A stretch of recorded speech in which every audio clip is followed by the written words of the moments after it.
Hello friends, welcome to Global Online. Friends, in this video we are going to discuss some important MCQs on the unit Econometrics for your upcoming Maharashtra SET examination 2022 in economics. So friends, if you are preparing for a Maharashtra SET in economics, this video is very helpful for you. This is our lecture number 4 on the unit Econometrics.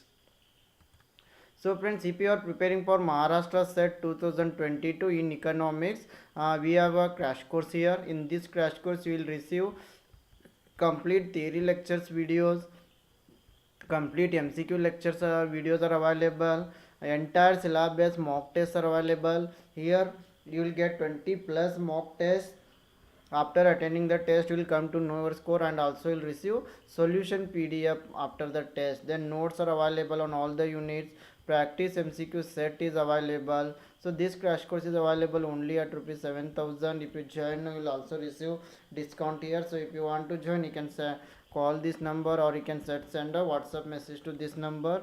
And also you can download our global online app from Play Store and you can access our material. So let us move to the questions here.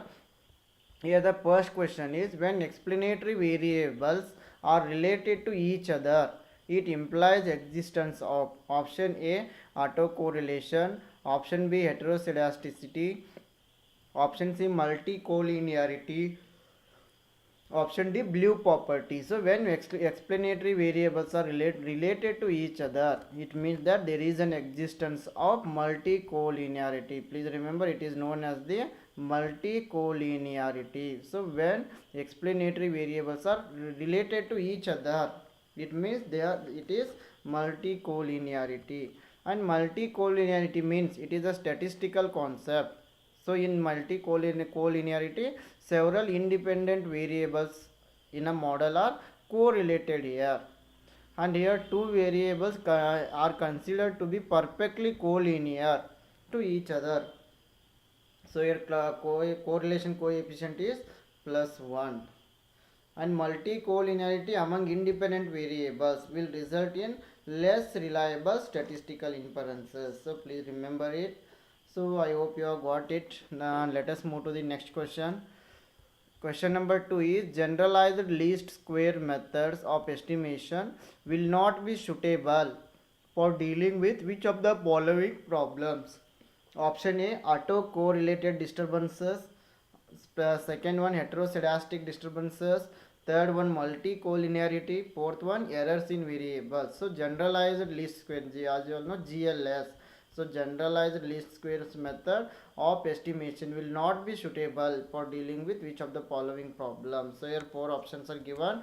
Here the right answer is option C is correct here. Third and fourth, GLS is not suitable for multicollinearity and also for errors in variables. So GLS is useful in autocorrelated disturbances and also heteroscedastic disturbances. It is not suitable for the multicollinearity and errors in variables. So option C is correct. So GLS generalized least square, it is a method for fitting coefficients of explanatory variables that help to predict the outcomes of dependent random variable.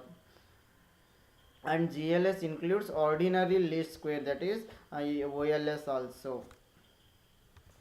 Question number 3, when the null hypothesis is there as an equality, the level of significance is the probability of making. So when the null hypothesis is there an equality, the level of significance is the probability of making.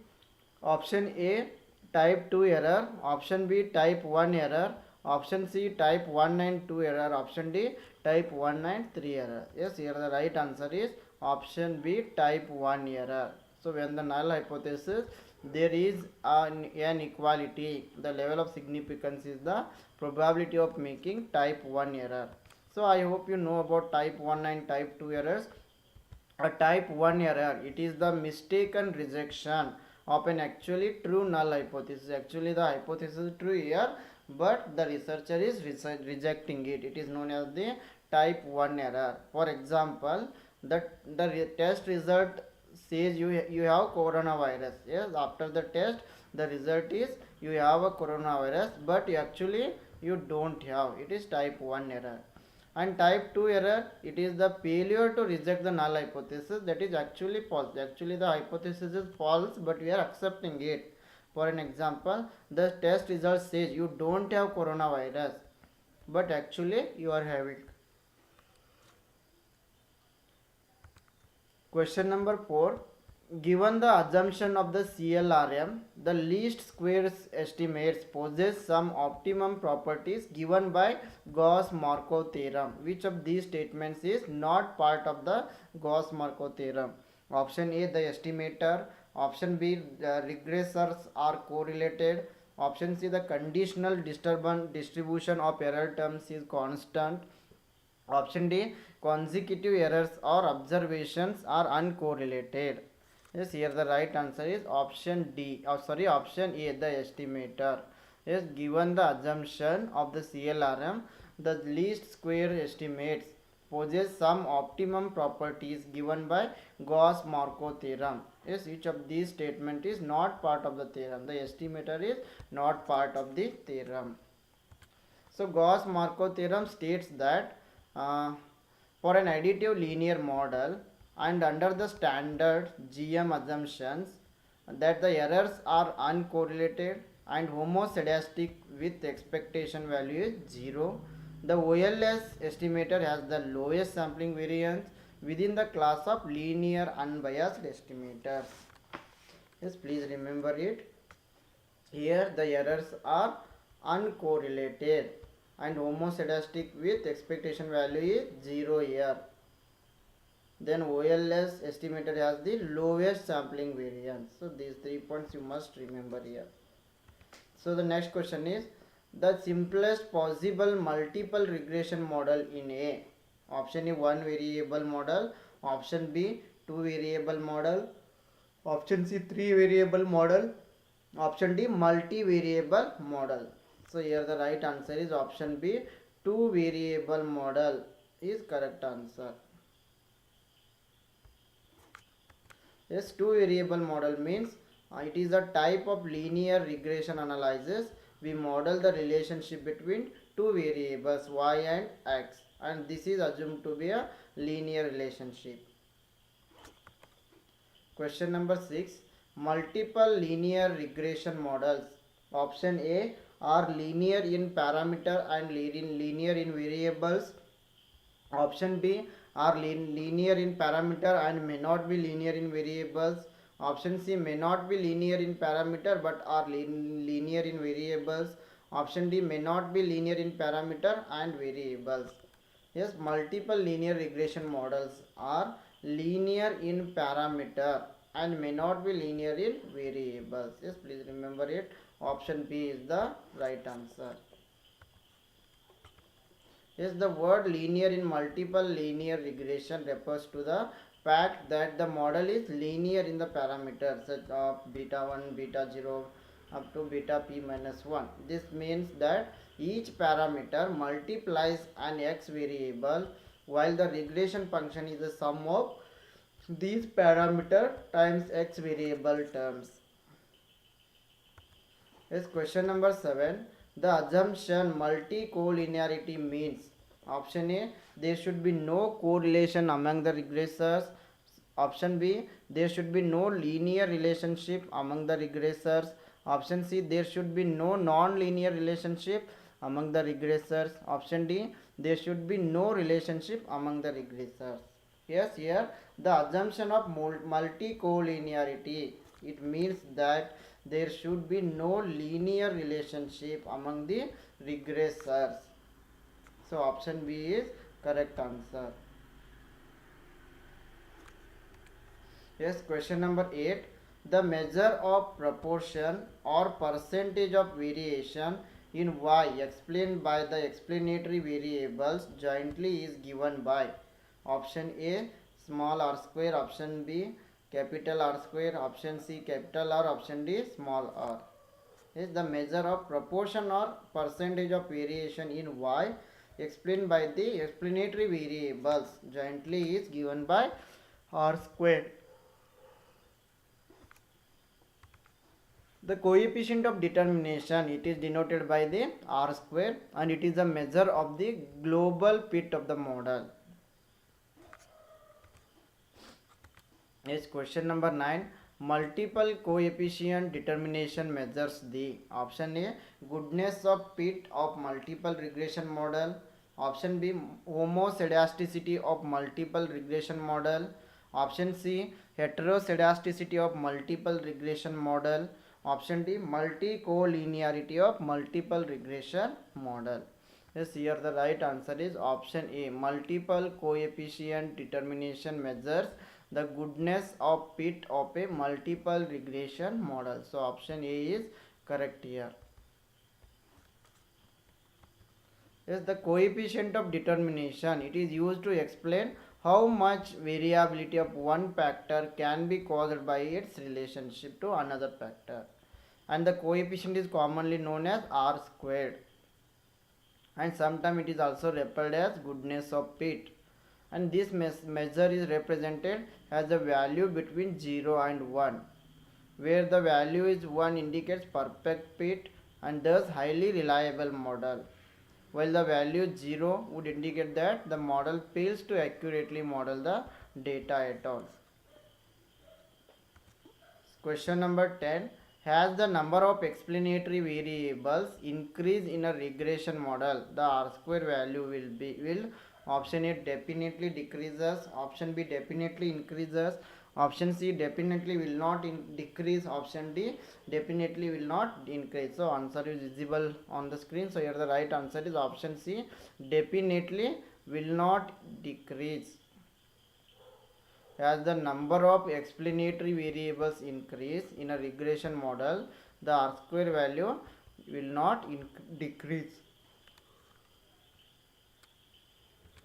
Question number 11.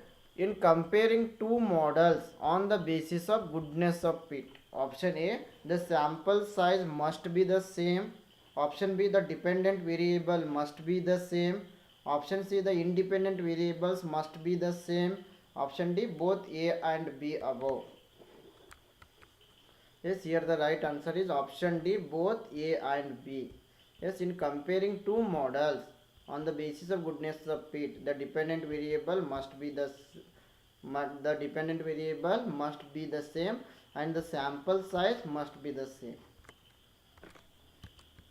Yes, the term goodness of fit refers to a statistical test that determines how well sample data fits a distribution from a population with a normal distribution.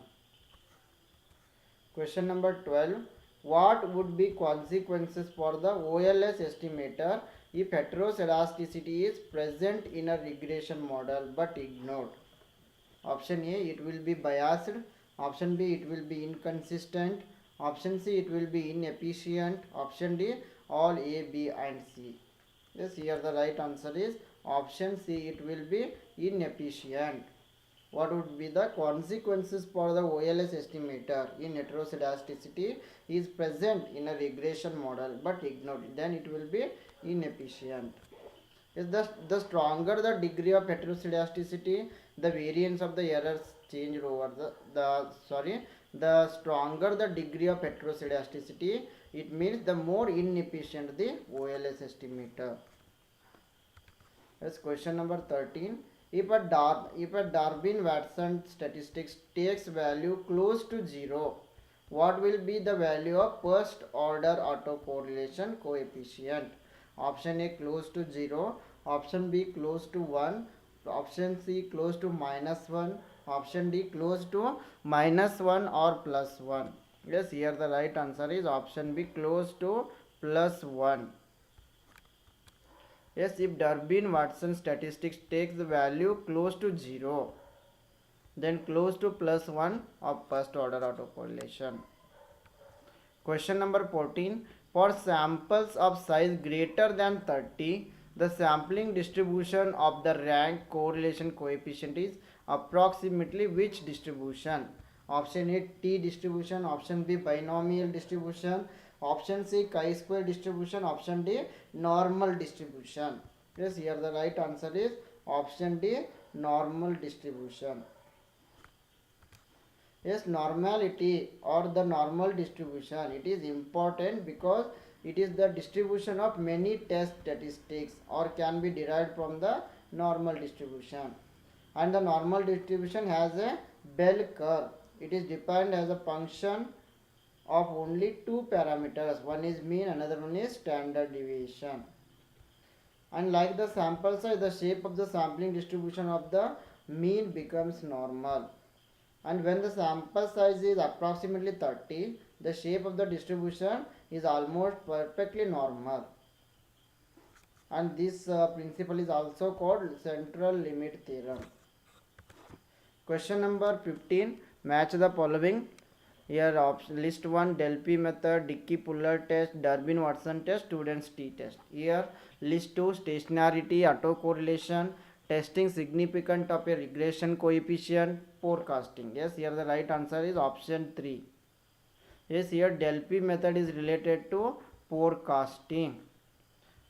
Then Dickey-Puller test is related to stationarity. Then Durbin-Watson test is related to autocorrelation.